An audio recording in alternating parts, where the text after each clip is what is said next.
Salam, mən Axundov Şəfayev. Bugün isə bir məşğul tənliklər mövzusunun sonuncu hissəsini, yəni modul tənlik və irrasional tənlik hissəsini izah edəcəm. İzahata keçməzdən əvvəl demək istəyirəm ki, kursumuzda həm əyani, həm də onlayn dərslər təşkil olunur. Əyani dərslərimiz Bakı Xanovda yerləşir. Əlaqə saxlamaq istəyənlər lövhədə yazdığım nömrənin WhatsApp ilə əlaqə saxlaya bilərlər. İndi nömrəni silirəm.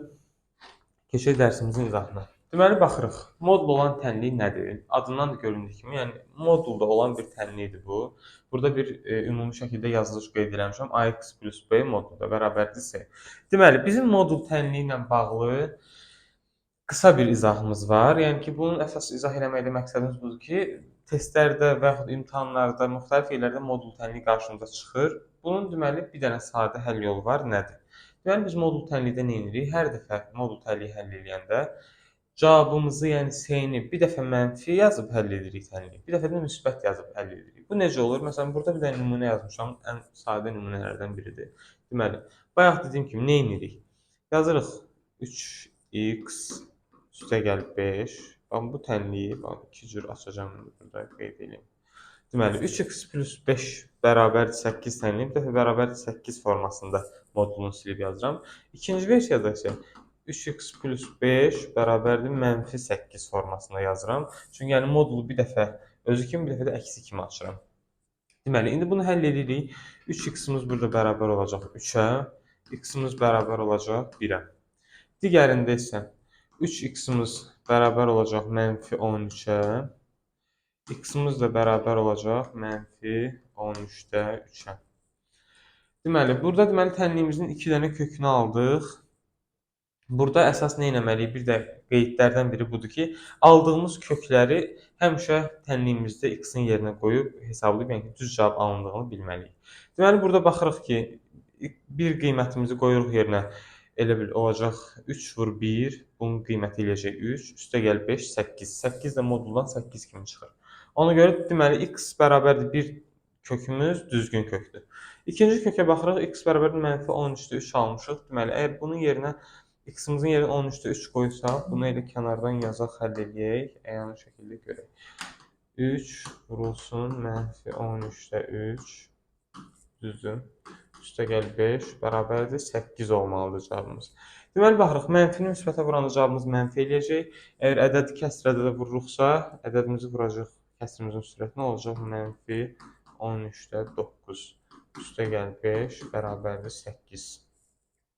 Deməli, biz bilirik ki, 8 cavabını almaq üçün bizim qiymətimiz burada 3 olmalıdır. Yəni ki, 5-in üstünə 3 gəlməliyik ki, cavabımız 8 eləsin. Burada bizim qiymətimizin yerində mənfi 13-də 9 dayanıb deyə, deməli, bizim bu x bərabərdir mənfi 13-də 3 kökümüz səhv kökdür. Ona görə biz bu kökü silirik və tənliyimizin kökü olaraq bir dənə x bərabərdir 1-i qeyd edirik. Deməli, indi keçək ikinci hissəsinə. Bu modullu olan tənlik idi. Yəni ki, ən sadə versiyada mən sizə izah etməyə çalışdım. İndi birazdan buna aid nümunələr yazacağıq. Amma nümunələrdən əvvəl keçək biz deməli baxıraq indi irrasional tənlik hissəmizə. Deməli, irrasional tənlik nədir? İçərisində irrasional ifadə olan hər bir tənliyə biz irrasional tənlik deyirik. Deməli, burada baxırıq ki, burada əsas həll olunması nədir? Deməli, normal qaydada, məsələn, görəcəyik ki, tutaq ki, kök altında AX plus B bərabər C verilir. Burada nə edəcəyik? Hər bir tərəfi, bərabərin hər bir tərəfini kvadrata yüksəldəcəyik. Məsələn, kök altında yazıram. AX plus B düzdür, bərabərdir C-yə. Bu ifadənin özünü kvadrata yüksəldirik və C-imizi kvadrata yüksəldirik və bunu bu formada açırıq. Burada açılış qaydasında da gördüyünüz kimi kökümüz ikinci dərəcədən olduğuna görə kvadratla ixtisar getdi, yəni logaritmlə C. Yerdə AX plus B bərabər C kvadratı qaldı. Deməli, indi buna da aid bir nümunə burada görürük. 3 çıxılsın kök altında x plus 6 bərabərdir mənfi 2 tənlik.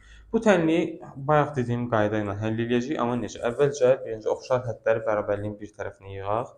Deməli, bu mənfi kök altında x plus 6-nın bərabərliyin digər tərəfinə atıram. Elə fikirləşək ki, bərabərliyimiz buradadır. Bunu bu tərəfə atıram, mənfi 2-ni. Bu mənfi kök altında x plus 6-nın da bərabərliyin sağ tərəfinə atıram. Deməli, bu işarəsi dəyişir, mənfi idi. Bərabərliyin digər tərəfinə keçəndə mənfisi itdi. Gördüyünüz kimi adi qaydada keçdi. Mənfi 2-də burada 3-ümüz olduğu kimi qalır. Mənfi 2-də bərabərliyin digər tərəfinə keçəndə əksi ilə, yəni ki, müsbət formasına keçiririk. Deməli, tənliyimiz bu hala gəldi. Cavabımız baxın belə olacaq. Daha doğrusu tənliyimizin son halı x plus 6 bərabərdir 5-ə.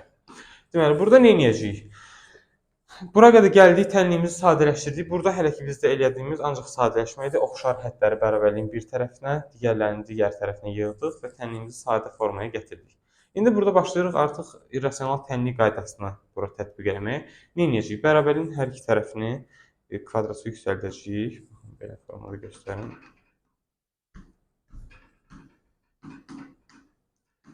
Beşi də kvadrata yüksəldəndə bilirsiniz ki, 25 edir cavabı, ona görə bir dəfəlik yazdım. İndi bu 2 ilə, daha doğrusu qüvvətlə, yəni kökümüzün dərəcəsini ixtisar edirəm. Davamını elə buradan yazıram.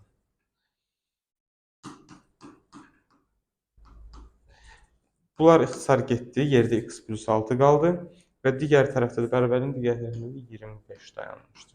İndi baxırıq. Burada nə edirik? Demək, yenə oxşar hədləri bərabərliyin bir tərəfinə yığırıq. Yəni, buradan müsbət 6-nı götürüb bərabərliyin digər tərəfinə, yəni 25-in yanına atırıq. O da baxın, belə olacaq.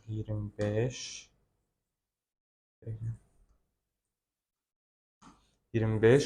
Buradakı müsbət 6 digər tərəfə keçəndə mənfi işarə ilə keçir, olur mənfi 6. Deməli, x-imizin qiyməti nəyə bərabərdir? 19-a. Deməli, belə. Burada tənliyimiz üçün gördüyünüz kimi bir dənə kök aldıq, yəni x 19. Bu qədər. Yəni ki, irrasional tənlik mövzusunda, yəni asan bir misal həlli idi bu. İndi keçək misal nümunələrinə baxaq bir neçə. Həm irrasional tənlik ilə bağlı, həm də modul tənlik ilə bağlı. Deməli, birinci nümunəmiz budur. İrrasional tənlik ilə bağlı nümunədir elə. Baxın, bunu həll etməyə necə başlayırıq? Biz bundan əvvəlki bir videomuzda demişdik ki, əgər 2 dənə vuruğun cavabı 0-dırsa, deməli vuruqlardan biri mütləq 0-a bərabərdir. Ona görə elə o videoda da, köhnə videoda baxmamışsa ona da baxın, orada olduğu qaydada vuruqlarımızın hər birini 0-a bərabər edirik və tənliyimiz üçün köklər tapırıq. Deməli yazıram. 4-cü dərəcədən kök altında x bərabərdir 0 və x üstü 4 çıx 1 bərabərdir 0-a. Deməli, hər birini ayrı-ayrılıqda həll edirəm. Görürsünüz, burada nə edəcəyik? Bərabərliyin hər tərəfini istədiyimiz qüvvəti artıra bilərik deyə hər birini 4 dəfə, elə ki 4 qüvvətinə artırırıq da, çünki dərəcəmiz 4-dür. X-imiz kök altından azad olsun deyə. Deməli, burada cavabımızı belə formada yazsaq. 0-ımızı da 1, 2, 4 qüvvətinə qaldırsaq, elə cavabımız 0 eləyəcək. Buradan gördüyünüz kimi 4 dərəcə kök altı ilə 4 qüvvətimiz ixtisar getdi və x-imiz bərabər oldu 0-a. İndi digərini açırıq. Mötərizəni açırıq olduğu kimi x4 minus 1 bərabərdir 0 və oxşar hədləri bərabərliyin bir tərəfinə yığırıq. Yəni, mənfi birimizi bərabərliyin digər tərəfinə müsbət formasında atırıq. Bərabər olacaq cavabımız 1-ə. Deməli, indi burada nə edəcəyik? Baxırıq ki, x üstü 4 əgər 1-ə bərabərdirsə, x-imizin qüvvəti cüt qüvvət olduğuna görə bizim x-imizin qiyməti müsbət də 1 ola bilər, mənfi də 1 ola bilər. Nəyə görə? Çünki mənfi 1-i də 4 qüvvətə artıranda cavabımız 1 eləyəcək. Çünki belə fikirləşsək, əgər baxın, mənfi 1, vurulsun mənfi 1, vurulsun mənfi 1, vurulsun mənfi 1. Düzdür, cavabımız 1 eləyəcək. Nəyə görə? Çünki mənfini mənfiyə vururuq, müsbət eləyir. Bu ikisinin cavabı oldu müsbət. Bu müsbəti bu mənfi 1-ə vururuq, cavabımız eləyəcək burada mənfi, ümumi şəkildə bu üçünün bir-birinə hasili. Və mənfini də təkrar mənfiyə vuranda cavabımız eləyəcək müsbət 1. Deməli, həmçinin bunun yerində müsbət 1 də ola bilər x-imizin yerinə, yəni 1-i 4 dəfə bir-birinə vuranda cavabımız yenə 1 eləyəcək. Ona görə burada 3 dənə kök aldıq ümumilikdə. X bərabərdir 0, x bərabərdir 1 və x bərabərdir mənfi 1. Bayaq qaydada dediyimiz kimi nə edirik? Kökləri alandan sonra mütləq şəkildə yerinə qoyub hesablayırıq. Baxırıq ki, deməli, əgər biz 0-ımızı kökün altına qoysaq, kökün altında 0 ifadəsi normaldır. Yəni ki, 0 oldu, burada 0 minus 1 olacaq. 0-a vurduğumuza görə ifadə 0-a bərabər eləyəcək, düzdür. Baxırıq ikinci kökümüzə, yəni ki, x bərabərdir müsbət 1 kökümüzə. Kök altının x-in yerinə 1 yazırıq. Deməli, cavabımız olacaq burada 1. 1 çıx 1 0 eləyəcək. Ona görə bu ifadənin cavabı yenə 0-a bərabər olacaq. İndi baxırıq mənfi 1-ə. Deməli, baxın, bu ikisi oldu. Çünki yerinə qoyduq, hesabladıq. Düzgün cavabı ala bildik. İndi mənfi 1-ə baxırıq. Elə başdan ilk addımı atanda görəcəyik ki, x-imizin yerinə mənfi 1 qoya bilmirik. Nəyə görə? Çünki bizim kök işarəsinin altında heç çox mənfi ədəd ola bilməz. Elə bunu əvvəlki videomuzda demişdik ki, kökün altında 0 və ya 0-dan böyük ədədlər oldu. Ona görə bizim x bərabər -1 kökümüzü saymırıq və ümumi tənlimizin neçə kökü oldu? 2 kökü oldu. Yəni mən hazırda burada daha aydın olsun deyə ancaq misalları qeyd etmişəm. Məsələn, bu misalda tutaq ki, köklər cəmini soruşa bilər, köklər hasilini soruşa bilər və yaxud kök sayını soruşa bilər. Müxtəlif hallar ola bilər burada. Mən ümumi şəkildə misalın necə həll olunduğunu izah edirəm. Deməli, baxırıq indi ikinci sualımıza. Burada da elə gördüyümüz kimi 2 vuruqdan ibarətdir. 2x plus 3 və kök 6x minus 2. 2 vuruqdan ibarət olanda biz nə edirdik? Deyəcəyik ki, əgər cavabımız 0-a bərabərdirsə, vuruqlardan biri mütləq 0-a bərabərdir. Ona görə elə o bayaqki misalda yazdığımız kimi vuruqların hər birini 0-a bərabər edib hesablayıb kök tapacağıq. Bayaqki qaydada eyni. Deməli, yazıram. Qələmin rəngini dəyişim. Deməli, 2x plus 3 bərabərdir 0 və buradan yazırıq. Kök x minus 2 bərabərdir 0-a. Deməli, burada baxırıq, normal tənlik həll edəndə qaydaları bura tətbiq edəcəyik, həmişə necə edirsə. Məsələn, oxşar hədləri bərabərliyin bir tərəfinə keçirdirik. 2x-imiz bərabər olacaq. Müsbət 3 bərabərliyin sağ tərəfinə keçəndə işarəsi əksinə dəyişir, -3 formasında keçir. Sonra nə edirik burada? 2x-imiz bərabər oldu -3-ə, deməli, x-imiz də nəyə bərabər olacaq? -3 bölünsün 2-yə. Bunu da cavabı neçə eləyəcək? -1,5. İndi digərinə baxsaq, buna ayrım qarışmasın. Kök x minus 2 bərabərdir 0-dır. Deməli, bayaq olduğu kimi oxşar hədləri bərabərliyin bir tərəfinə yox, yəni kök x-imiz bərabər olacaq 2-yə. X-imiz də burada bərabər olacaq. Hər iki tərəfi qüvvəti yüksəltsək, x bərabərdir 2-nin kvadratı, yəni x-imiz 4-ə bərabər olacaq 4-ə. İndi baxırıq cavablara. Bayaq vurğuladığımız kimi hər bir kökü tapandan sonra yerinə qoyub düzgün olub-olmadığını yoxlamaq məcburiyyətindəyik. Ona görə baxırıq, birinci kökümüzdən ilə başlayır. X bərabərdir -1,5.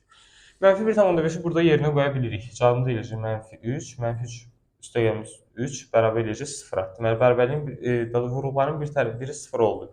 Amma baxırıq ki, biz bu -1,5-i burada kökün altındakı x-in yerinə yaza bilmirik. Çünki nəyə görə? Bayaq dediyimiz kimi kök işarəsinin altında heç vaxt mənfi ədəd ola bilməz. Ona görə biz nə edirik? Bu kökümüzü götürmürük. İkinci kökümüzə baxırıq. İkinci kök 4-dür. X-imizin yerinə 4 qoyuruq. 8, 8 üstə gəl 3 eləyəcək 11. Burada baxırıq, kökün altına 4-ü qoyduq. Elədir, kök altından 4 çıxır. 2 formasında 2 çıxır ki, 0-a bərabər edir. Yəni, burada da 11 almışda, 11-i də 0-a vuranda cavabımız 0 eləyəcək. Yəni, onda deməli, bu misalımızın bir kökü oldu. Əgər vuruq soruşsa, cəm soruşsa və yaxud köklə bağlı hər hansısa bir sual soruşsa, bizim onsuz da əsas burada həll etməli olduğumuz məsələ kökləri tapmadır. Kökləri tapandan sonra digər primitiv şeylər asandır. Məsələn, o qədər olur ki, məsələn, belə bir şey verir, tutaq ki, x1 kvadratı plus x2 kvadratını məsələn tap. Burada nə edəcəyik? Baxırıq, köklərimizin yerinə hər birini x1-in də x2-nin yerinə burada tapdığımız kökləri, indi məsələn 2 kök tapmışıqsa, indi bu misalda 1 oldu da. 2 kök tapmışıqsa, kökləri yerinə qoyuruq, hesablayırıq. Yəni ki, müxtəlif formalar var burada. Sadəcə mən əsas həll yolunu izah edirəm. Deməli, keçirik 3-cü misalımıza. 3-cü misalımızda gördüyünüz kimi burada yenə irrasionalla bağlıdır. Çünki mən əsas irrasionalları izah edirəm ki, daha çətin olan hissəsini daha tam başa düşmək baxımından. Deməli, baxırıq bu misalda nə edəcəyik? Burada görürük ki, oxşar hədlər bir tərəfdədir, onsuz da. Amma baxırıq ki, burada məntiqi cəhətdən görəcəyik ki, biz bunu, bu kök altında x-i digər tərəfə keçirsək daha bizə səmərəli olar. Çünki hal-hazırda olan vəziyyəti biz bunların artıq hesablama apara bilmirik. Ona görə nə edirik? 2x plus 9-u olduğu kimi yazırıq. Mənfi kök altında x-imizi bərabərliyin digər tərəfinə keçirdirik. Müsbət olacaq, əks formasına keçdiyinə görə. Baxın, bu formadan misalımız bir şeyə gəlir. İndi nə edirik? Baxırdıq, bayaqdan gördüyümüz misallar deyil, bundan əvvəlki nümunələrdir. Kök altına, məsələn, bərabərliyin bir tərəfində tək kök altı ifadə qalıbsa, biz nə edirdik? Hər iki tərəfi kvadrata yüksəldirdik və o formada biz ona həll yolu tapırdıq. İndi burada da eyni qaydada elə eləyəcəyik. Hər birini elə bunu qırmızının üstündə eləyim, çox bizim yerimizi almasın. Bunu baxın, bu formada kvadrata yüksəldirik hər ikisini və hesablamamızı başlayırıq.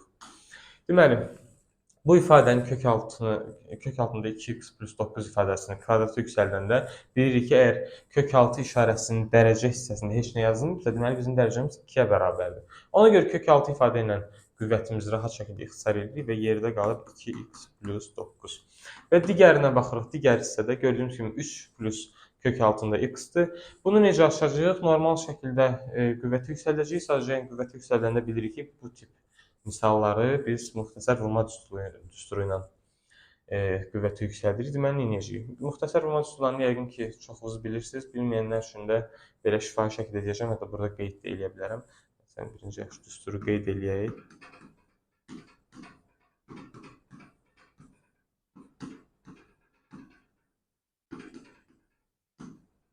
Bu bizim müxtəsər vurma düsturumuzdur. Yəni ki, bu misalda istifadə edəcəyimiz müxtəsər vurma düsturudur. İndi bunu bura tətbiq edirik.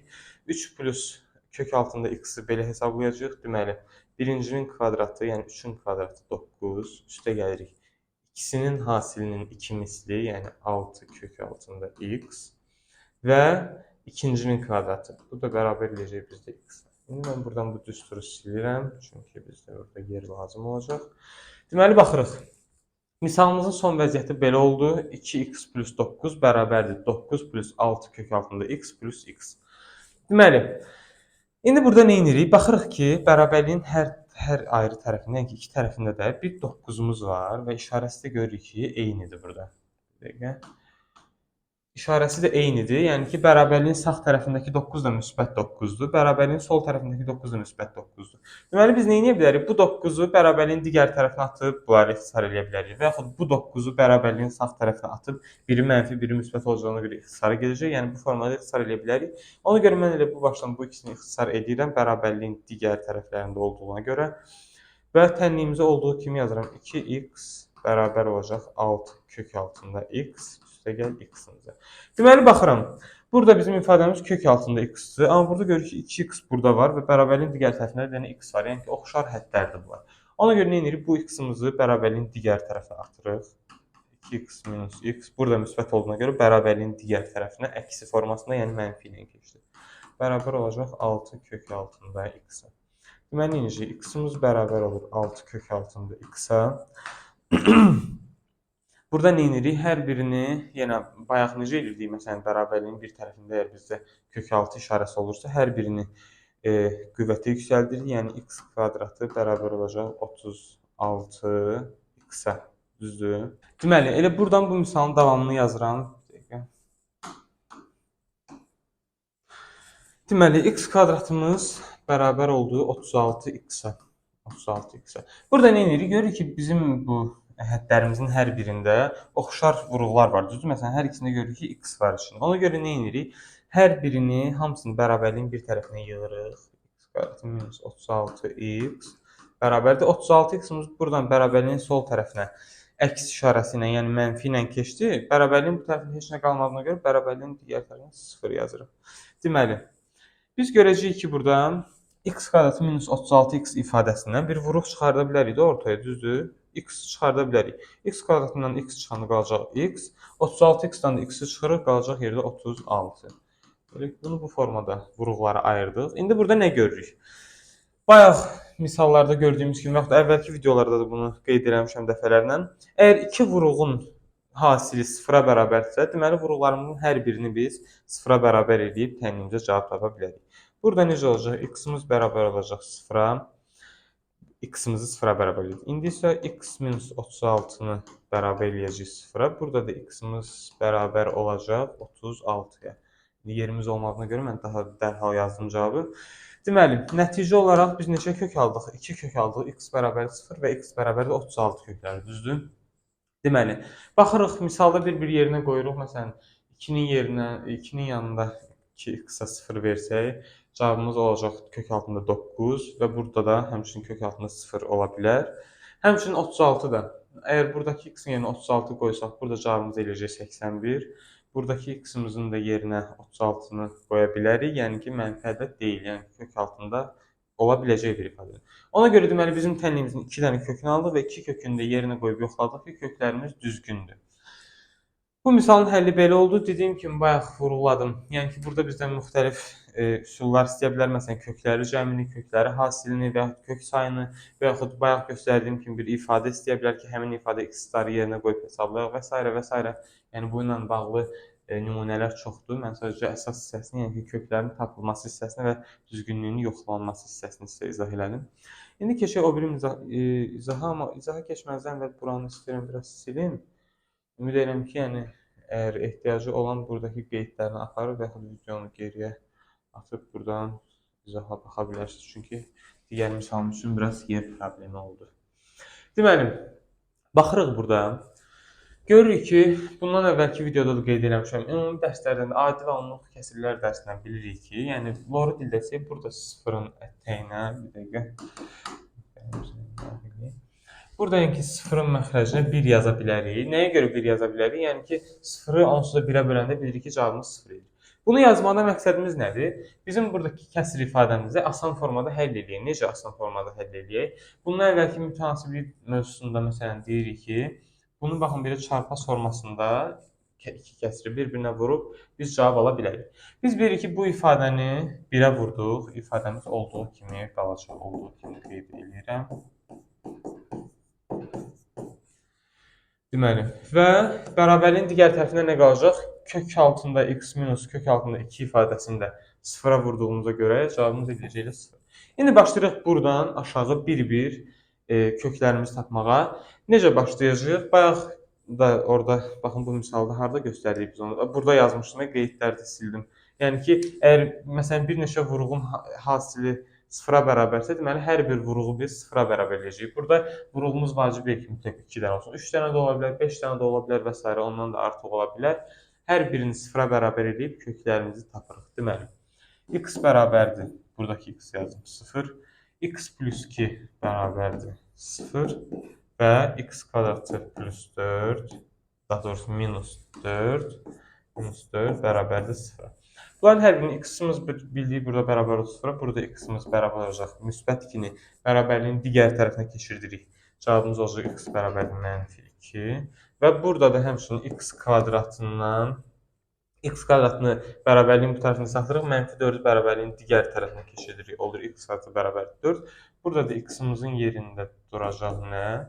Həm müsbət 2 dayanacaq, həm də elə mənfi 2 də burada dayana bilər. Deməli, neçə dənə kök aldıq? 4 dənə kök aldıq ümumilikdə. Bunları işarələyim. 4 dənə kökümüz var. Bir-bir yerinə qoyub hesablayırıq. Əvvəlcə yerinə 0-ı qoyuruq. Görürük ki, 0-ı məsələn burada qoysaq yerinə mötərizənin cavabı 2 olacaq. Burada 0-ı qoysaq yerinə mötərizənin cavabı mənfi 4 olacaq. Kök altında 0 ola bilər. Ona görə deməli bizim 0 cavabımızda heç bir problem yoxdur. Biz rahat şəkildə x-imizi 0-a bərabər edə bilərik. İndi baxırıq mənfi 2-yə. Mənfi 2-ni bayaqki qaydalardan gördüyünüz kimi, əgər tam başa düşmüsünüzsə biləcəksiniz ki, mənfi ədədi heç vaxt kök altına qoya bilmirik. Ona görə bu kökümüz getdi.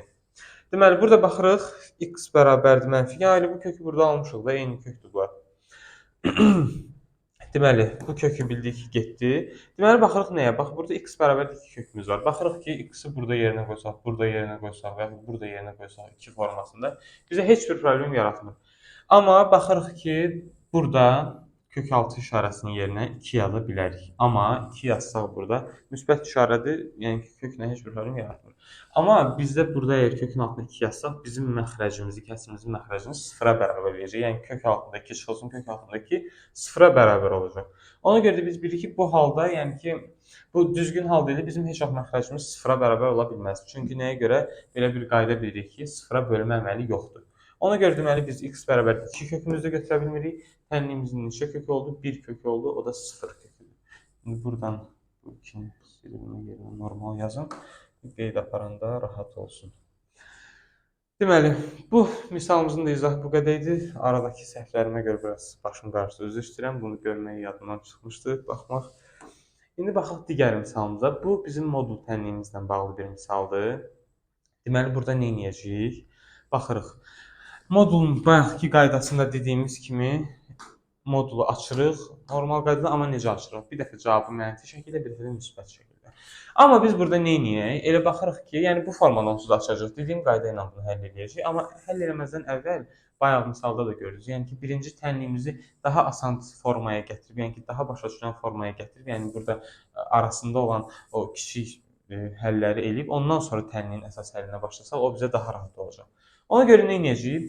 Bu ifadədə gördüyünüz -1 yoxdur. Bunu elə bil ki, elə bu kəsrə, bu eyni məxrəc altında yazıb, bunu bərabərləşdirib bir ifadə eləyəcəyik. O da necə olacaq? Baxacaq, məsələn, bunu olduğu kimi yazırıq.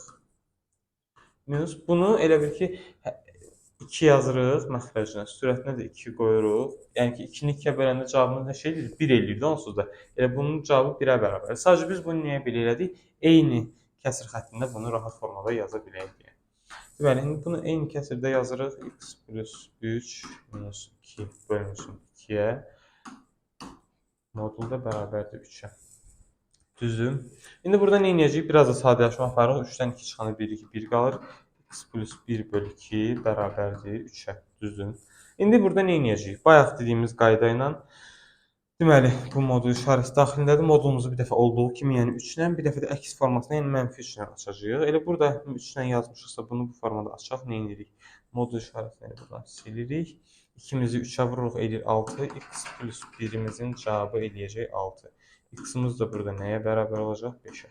Digər formada isə, digər formanı da buradan yazın.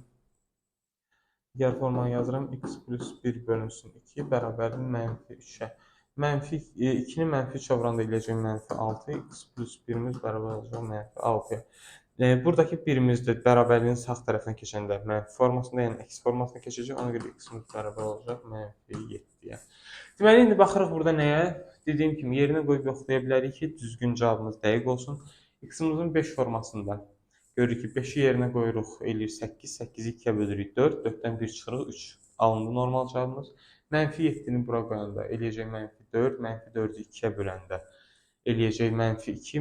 -2, bu da -1 eləyəcək -3. Modul işarəsi olduğuna görə modulun içindən müsbət əksi formasında, yəni ki, 3 formasına çıxacaq. Deməli, bizim tapdığımız hər iki kök düzgündür. Baxın, bu iki köklərimiz. İndi keçək digər misala baxaq. Bu da nə ilə bağlıdır? Elə irrasional tənliyi ilə bağlıdır. Asan bir formada ilə bayaq yazdıqlarımızdan hətta digərini daha asandır. Deməli, burada nə edəcəyik? Baxırıq. Oxşar hədləri yenə bərabərliyin bir tərəfinə yığırıq. Yəni, kök altında 2x-imiz olduğu kimi qalır. 3-ümüzü bərabərliyin digər tərəfinə keçirdirik. İşarəsinin əksi formasında, yəni -3 formasında. Deməli, bizim kök altında 2x-imiz bərabər eləyir 4-ə. Sonra nə edəcəyik? Bayaq gördüyümüz, daha doğrusu göstərdiyim üsulla hər iki tərəfi qüvvəti yüksəldirik. Yəni ki, kök altımızın dərəcəsi ilə eyni qüvvəti yüksəldirik. Yəni burada dərəcəmiz yazılmasa da, yəni 2 olduğunu çoxumuz bilirik. Ona görə hər bir tərəfi burada yazın, çox yer tutmasın. Kvadratı yüksəldirik. Bildiyimiz kimi buradakı qüvvətlə bizim dərəcəmiz ixtisar gedir. Yəni qalır 2x bərabərdir. 4-ü kvadrat yüksəldirik, eləyir 16. Burada da x-imizin qiyməti nəyə bərabər olacaq? 8-ə bərabər olacaq. Bu irrasional tənliyi ilə bağlı sadə bir nümunə idi. Bu qədər. Yəni ki, izahımız belə idi. Əgər başa düşmədiyiniz bir məqam oldusa, zəhmət olsa bildirin. Mən maksimum dərəcədə əlimdən gəldiyi qədər sizə izah eləməyə çalışdım, rahat formada ötürməyə çalışdım. Arada bir-iki elə oldu, gözümdən qaçan yerlər oldu. Onlara görə də sizdən üzr istəyirəm. Ümid edirəm ki, sizə bir faydası dəyib. Çox sağ olun, minnətdaram.